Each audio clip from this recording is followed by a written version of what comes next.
नमस्कार। पिछले वीडियो में हम स्वामी जी के जापान के अनुभव के बारे में सुन रहे थे। अब आगे सुनते हैं और फिर स्वामी जी के खतरनाक गुस्से का अनुभव करते हैं। तो दिल थाम के बने रहें और आगे सुने। डीजल इंजन बनाने के कारखाने तो बहुत ज्यादा दिखते हैं। जो आवश्यक चीजें उनको लगती हैं उन सब को अपने देश में ही बनाने की ट्राई में लोग तुले हुए हैं।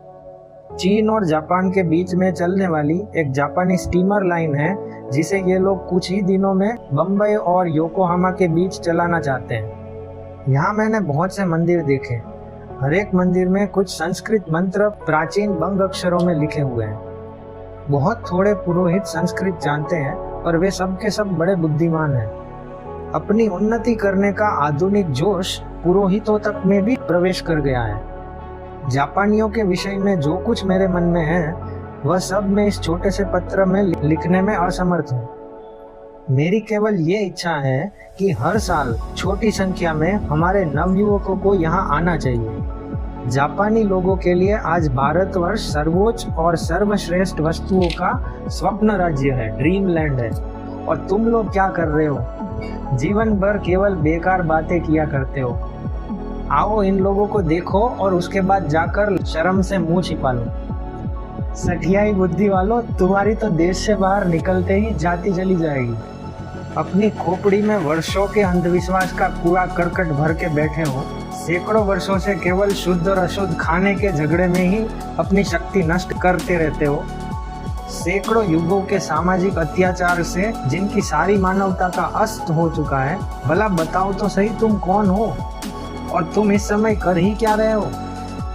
मूर्खों, किताब हाथ में लिए तुम केवल समुद्र किनारे फिर रहे हो। यूरोपियनों के दिमाग से निकली हुई बातों को लेकर बिना समझे दोहरा रहे हो। बस 30 रुपए की सैलरी के लिए या तो फिर बहुत ज्यादा से ज्यादा एक वकील बनने के लिए जी जान से तड़प रहे हो तुम। यही तो भारतवर्ष के युवाओं की सबसे बड़ी महत्वाकांक्षा है आज।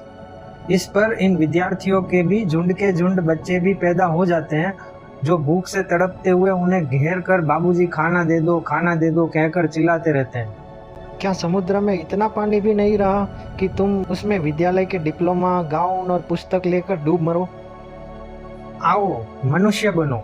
उन पाखंडी पुरोहितों को जो सदैव प्रोग्रेस के मार्ग में बाधक होते हैं, बाहर निकाल दो उनको, क्योंकि उनका सुधार कभी नहीं होगा।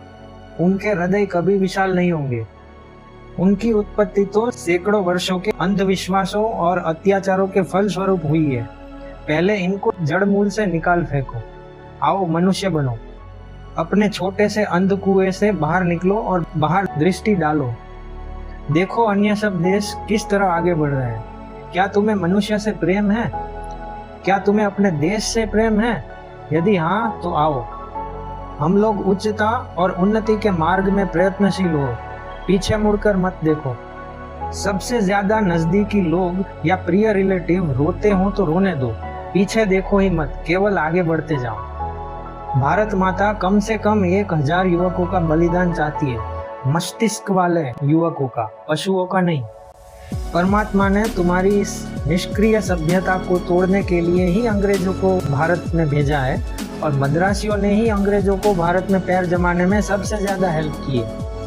मद्रास ऐसे कितने निस्वार्थी और सच्चे युवक देने के लिए तैयार हैं जो गरीबों के साथ सहानुभूति रखने के लिए, भूखों को अन्न देने के लिए और सभी लोगों में नव जागृति का प्रचार करने के लिए प्राणों की बाजी लगाकर प्रयत्न करने को तैयार हैं। और साथ ही उन लोगों को जिन्हें तुम्हारे पूर्वजों के अत्याचारों ने पशु जैसा बना दिया है, उन्हें मानवता का पाठ पढ़ाने के लिए कितने लोग अग्रसर होंगे मद्रास से। तुम्हारा विवेकानंद। पुनश्च धीरता और दृढ़ता के साथ चुपचाप काम करना होगा। समाचार पत्रों के जरिए हल्ला मचाने से काम नहीं होगा। हमेशा याद रखना, नाम यश कमाना अपना उद्देश्य नहीं है। विवेकानंद। अगर आपको यह पत्र सुनना अच्छा लग रहा है तो प्लीज इस चैनल को सब्सक्राइब जरूर कीजिए और आपके फेवरेट लेटर्स दूसरे व्हाट्सएप ग्रुप्स में जरूर भेजिए ताकि और लोग भी इसका फायदा ले सके। धन्यवाद।